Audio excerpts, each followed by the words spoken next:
Welcome everyone to our channel competitive evaluation.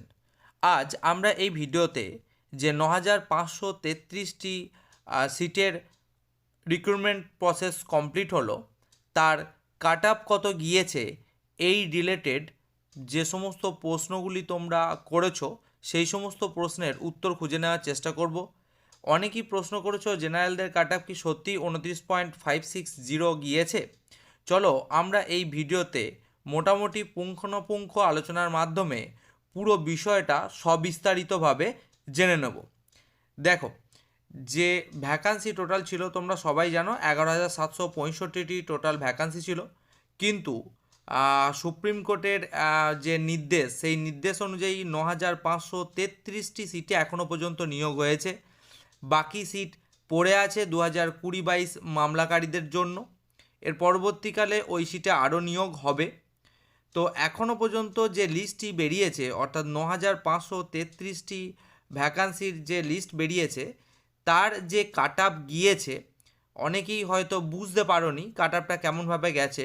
দেখো, আমি এখানে ভিডিওতে আমি পুরোপুরিভাবে বিশ্লেষণ করে দিয়েছি। যে নন এক্সেমটেড সিট ছিল 3,140টি, অর্থাৎ এটি পুরোপুরি জেনারেল কাস্টের সিট, তোমরা বুঝেছো। সেখানে কাট আপ গেছে 33.099। এইবার এক্সেমটেড ক্যাটাগরি যেখানে 1,555টি তোমার সিট ছিল, সেখানে তোমার 17টি মাত্র ক্যান্ডিডেট এক্সেমটেড পাওয়া গেছে। বাকি ক্যান্ডিডেট তোমার জেনারেল কোটায় শিফট হয়েছে, যেখানে কাট আপ গেছে তোমার 30.736। এইবার দেখা যাক এক্স সার্ভিসম্যানের যে ভ্যাকান্সি ছিল 260টি, সেখানে মাত্র 2জন এক্স সার্ভিসম্যানকে পাওয়া গেছে। বাকি যে 258টি সিট সেটি সম্পূর্ণভাবে জেনারেল কাস্টে কনভার্ট হয়ে গেছে।